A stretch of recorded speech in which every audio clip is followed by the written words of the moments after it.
तो प्यारे बच्चों और मेरे गांव आकेली के सभी यहाँ पधारे हुए बुजुर्ग और माता और बहनों, सबसे बड़ी दिक्कत आती है बच्चे को जब बच्चा 10वीं पास कर लेता है तो विषय चयन को लेके। ये वही समय होता है, ये वही द्वंद्व का समय होता है। और मैं बुजुर्गों से और अभिभावकों से ये कहना चाहता हूं कि ये वो समय होता है, वो नींव का समय होता है, वो नींव जिस पर आपका भविष्य का जो बच्चा है या जो आपकी बच्ची है, जो देश का कर्णधार है, वो मकान रूपी इमारत तामीर करेगा। अगर उस समय आपके बच्चे ने सही विषय का चयन किया है तो वो आगे चल के वो इमारत बनेगा जिसकी दुनिया वाहवाही करेगी। नहीं तो मैंने देखा है अक्सर सबसे ज्यादा बेरोजगारी, आप में से यहां बैठे हुए कितने लोग हैं जो तैयारी कर रहे हैं लेकिन अभी रोजगार प्राप्त नहीं हुआ। बहुत से ऐसे युवा साथी हैं, मैंने देखा है कि बड़ी बड़ी बातें कर लेने से पेट नहीं भरता है। और भारत की बात की जाए, जैसा कि मैंने अभी बताया था कि 53,000 पदों पर जो कि चपरासी के पद थे, उस पर 24 लाख आवेदन आना इस बात का संकेत है कि बेरोजगारी अपनी चरम पर है। क्यों है? क्योंकि युवाओं का 10वीं के बाद का जो विषय चयन होता है वो देखा देखी भेड़ चाल के कारण एक के बाद एक लेते चले जाते हैं। तो मेरा उन बच्चों से भी जो अभी 9th और 10th में हैं और उन अभिभावकों की जिनके बच्चे पढ़ रहे हैं 10th में हैं, उनका विषय चयन कराते समय कुछ बातों का ध्यान रखना चाहिए कि विषय बच्चे का रुचिकर होना चाहिए। माँ साहब ने कह दिया बुआरो छोरो ले लियो, उस विषय का नहीं, बच्चे का जो विषय है वो रुचिकर होना चाहिए ताकि बच्चा उसमें मन लगा कर आगे पढ़ाई करेगा, ना कि जोर जबरदस्ती उस पर थोपना चाहिए। दूसरा, घर की आर्थिक परिस्थिति को ध्यान में रखते हुए विषय का चयन करना चाहिए। कभी कभी हमने देखे ऐसे होनहार छात्र, ऐसी प्रतिभाएं जो घर की परिस्थितियों के विपरीत विषय का चयन करके अपनी पढ़ाई आधी अधूरी बीच में छोड़ के बेरोजगारी के लंबे दौर में गुजरता है और आखिरकार वो इस सफलताओं के रास्ते से कटता हुआ नजर आता है। तीसरा, जब विषय लेते हैं तो बच्चे का लक्ष्य उसी समय स्पष्ट हो जाना चाहिए कि हम बच्चे को आगे क्या बनाना है, बच्चा आगे क्या बनना चाहता है, उसी परिपाटी पे चले, उसकी हिसाब से रणनीति का तैयार करें। और खास करके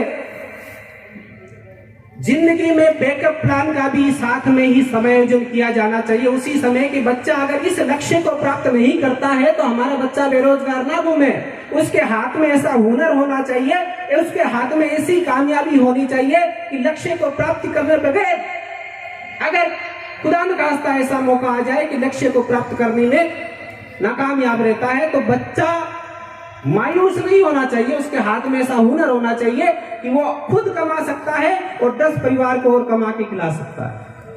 और इस बेरोजगारी के भरपूर कुएं को पाटने का एकमात्र विषय है, वो है कॉमर्स विषय।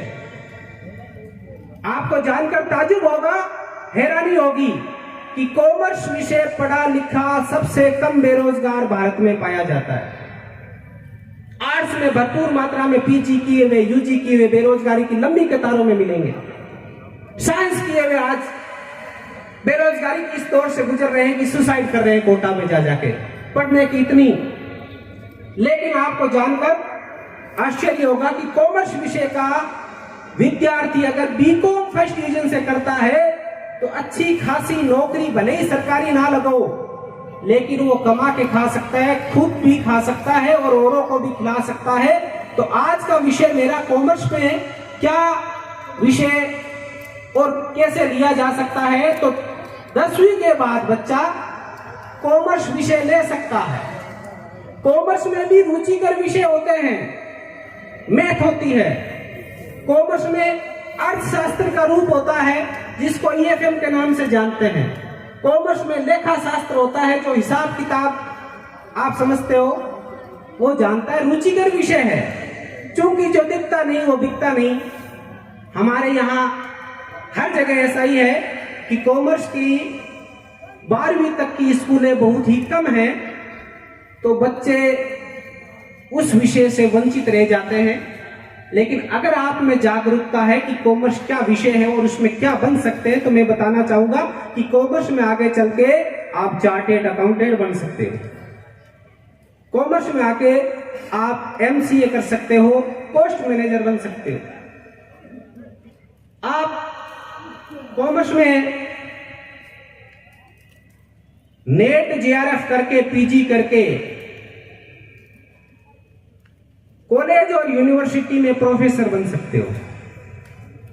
ग्रामीण अंचल के लिए जितने भी युवा है, मैं उनको बताना चाहूंगा मंच के माध्यम से कि नेट जेआरएफ एक ऐसा एग्जाम है जो साल में 2 बार एनटीए द्वारा आयोजित करवाया जाता है, और उसमें वो बच्चा या वो बच्ची बैठ सकती है जिसका पीजी यानी पोस्ट ग्रेजुएट लेवल, यानी जो एमए कह सकते हैं, एमएससी कह सकते हैं, एमकॉम कह सकते हैं, उसमें 55% के साथ उत्तीर्ण होना चाहिए।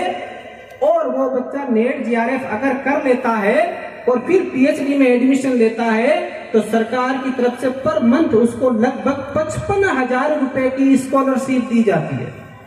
एक ग्रामीण परिवार के लिए महीने के 55,000 5 साल तक मिलना और उसकी पढ़ाई के लिए बहुत मायने रखता है।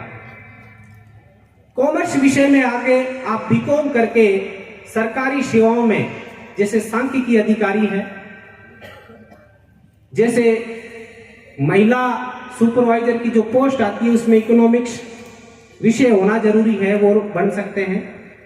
आप पीजीटी टीचर बन सकते हैं, पोस्ट ग्रेजुएट टीचर बन सकते हैं बीएड करके। आप जूनियर अकाउंटेंट बन सकते हैं, आप टैक्स असिस्टेंट बन सकते हैं,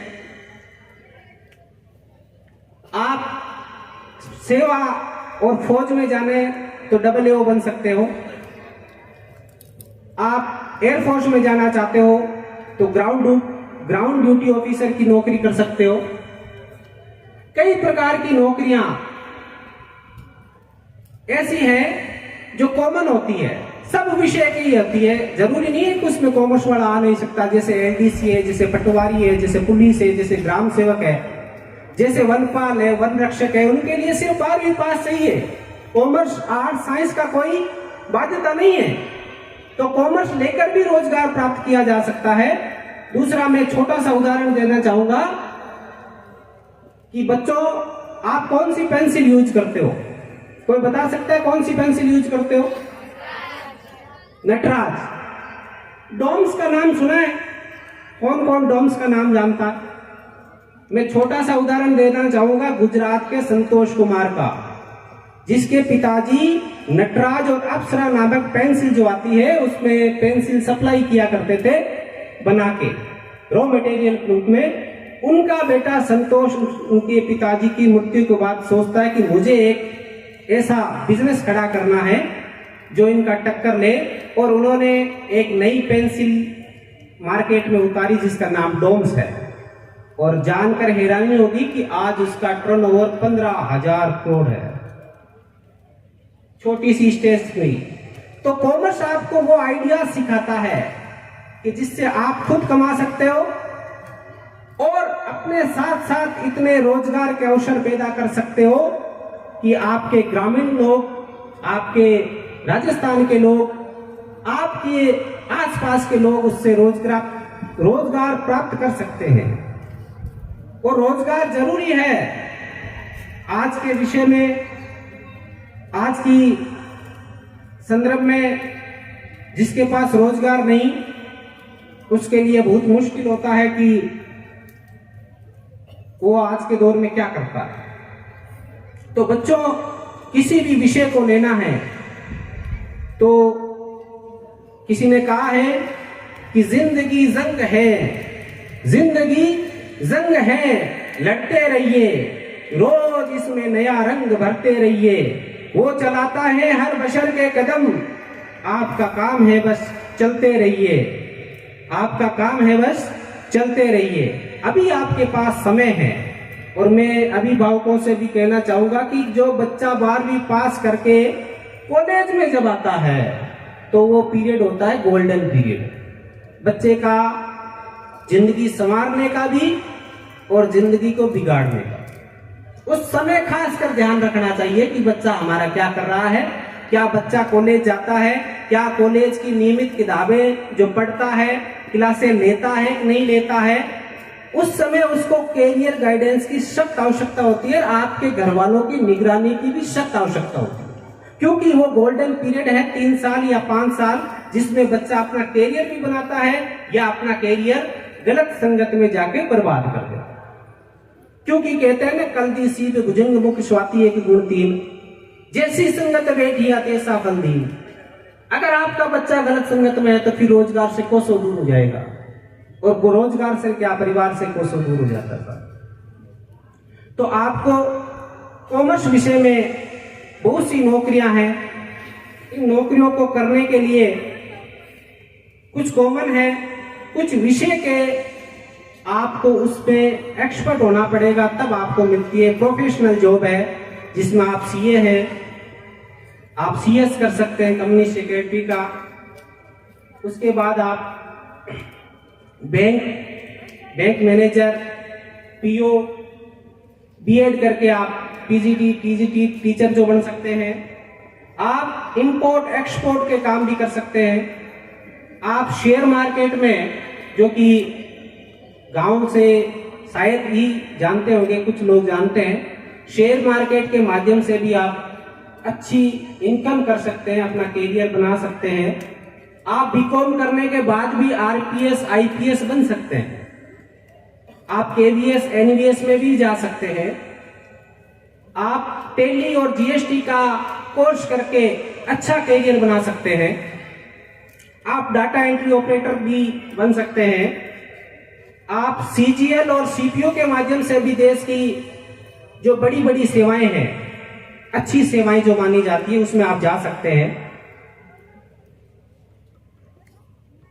और आप इसके अलावा जो होटल मैनेजमेंट है और अदर कई सारे ऐसे काम हैं जिसमें आप कॉमर्स लेकर जा सकते हैं। कॉमर्स भी एक रुचिकर विषय है, और मैं आप सभी के माध्यम से, इस मंच के माध्यम से कहना चाहूंगा कि आप अपने बच्चों को, अगर आने वाले समय में बेरोजगार नहीं देखना चाहते हैं, तो आप अपने बच्चों को कॉमर्स विषय के साथ उसका ज्ञान करवाएं। कॉमर्स जहाँ विषय है उनके 1 महीना 2 महीना बच्चों को भेजें, ताकि कॉमर्स में भी रुचिकर विषय बच्चा ले सकता है। राहत इंदौरी साहब का मुझे एक शेर याद आ जाता है कि ना हम नसी से निकलेगा, ना हम नसी से निकलेगा, ना हम सफर से निकलेगा, ये तेरे पांव का कांटा तुझे से निकलेगा, और मुझे एड़ियां रगड़ने दो इस जमीन पर, मुझे मालूम है कि पानी यहीं से निकलेगा। अंत में आपके चहेते सरपंच साहब को, जिन्होंने मुझे यह आमंत्रित करके इतनी इज्जत बख्शी, और आपने सभी ने बड़े प्यार और मान सम्मान के साथ मुझे सुना, और उम्मीद करता हूं कि आप कॉमर्स के विषय के बारे में भी जो कुछ जानकारी मिली है, और जो साथ में समय समय पर आप जब भी हमें याद करेंगे, हम उपस्थित होकर आपको जानकारी देंगे। तो सरपंच साहब के लिए मैं कहना चाहूंगा कि इतने अच्छे सरपंच ऐसे काम करते हैं, तो उनके लिए 4 पंक्ति करके मैं अपनी वाणी को विराम देना चाहूंगा कि काम करो ऐसा कि पहचान बन जाए, और हर कदम चलो ऐसा कि निशान बन जाए। और जिंदगी तो सभी काट लेते हैं दोस्तों, आप जियो जिंदगी ऐसी की मिसाल बन जाए। धन्यवाद।